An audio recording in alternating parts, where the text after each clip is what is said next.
Hai guys, apa kabar di tahun baru ini? Ada bagus semuanya?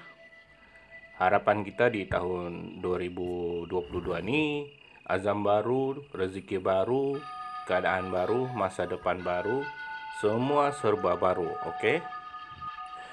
Macam mana pun, semua baru, tapi jangan lupa kita santai cerita baru, seram guys.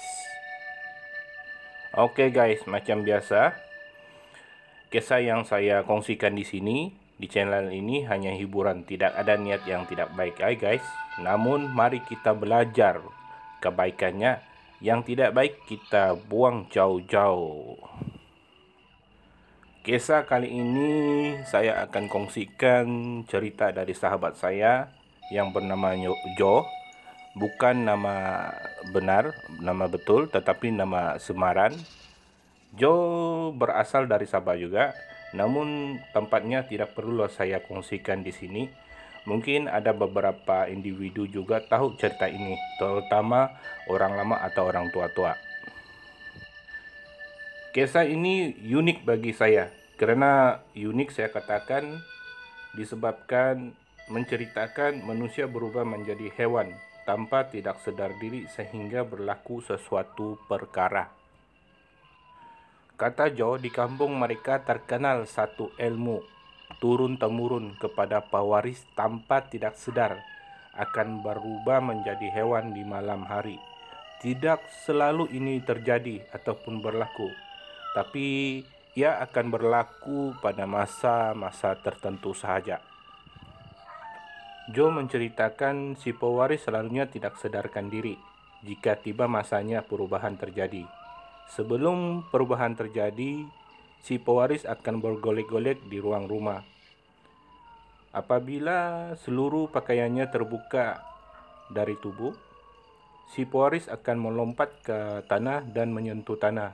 Apabila menyentuh tanah, ia akan berubah menjadi hewan. Apa yang unik cerita ini adalah si pewaris adalah rata-rata dari kaum perempuan ataupun Hawa.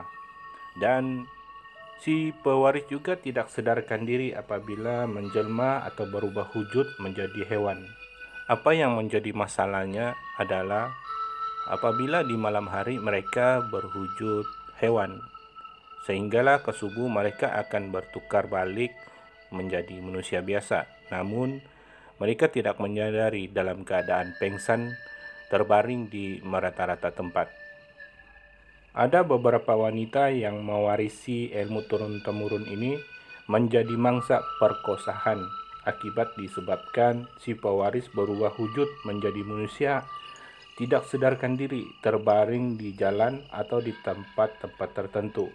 Akibatnya perubahan ini, orang-orang yang lalu lalang di kawasan itu akan menjumpai mereka atau melihat mereka dan akan memperkosakan mereka.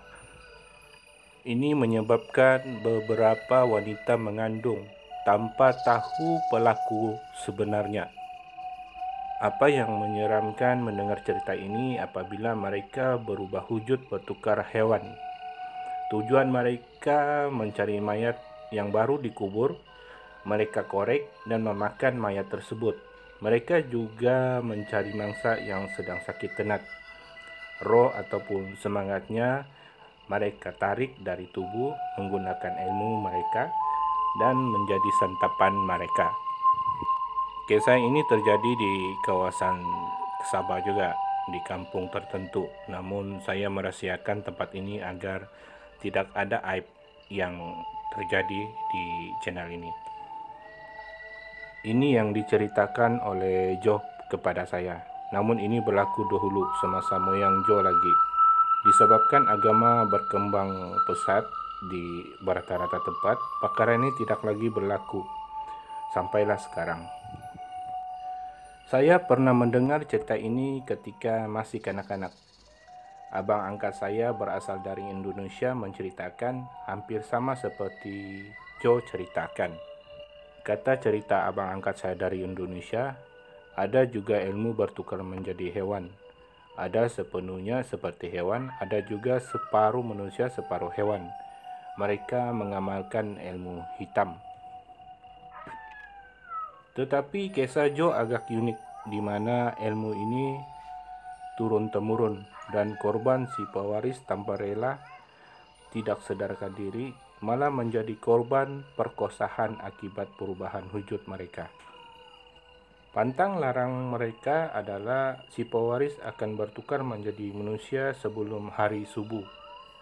Pantang mereka tidak boleh terkena sinaran matahari. Jika mereka terkena sinaran matahari sebelum mereka berwujud menjadi manusia, maka selama-lama mereka tidak boleh bertukar wujud menjadi manusia kembali. Oke guys, inilah kisah ringkas Joe kepada saya. Ada beberapa lagi kisah yang Joe ceritakan kepada saya akan ceritakan di lain video nanti. Dan saya berterima kasih kepada sahabat saya Joe kerana sudi mengongsikan kisah di channel saya. Dan terima kasih kepada teman-teman yang menyokong Mitos Misteri Channel. Semoga usaha teman-teman diberkati dan berjaya sampai akhir hayat. Harapan saya, semoga channel ini disokong oleh orang ramai, saudara-saudara di luar sana dan juga teman-teman. Sokonglah channel ini agar banyak lagi kisah-kisah yang menarik saya paparkan di sini, kongsikan kepada teman-teman ataupun saudara-saudara di sana. Terima kasih karena selama ini ada menyokong channel ini walaupun baru setahun jagung. Namun saya ucapkan terima kasih kepada saudara-saudara ataupun teman-teman di luar sana. Dan jangan lupa guys, sokong channel ini, subscribe, like, komen, share, dan bunyikan loncengnya sekali, oke? Bagi yang ada kopi ataupun teh, Milo, sekarang bikin, dengar, next video nanti kita santai cerita dulu.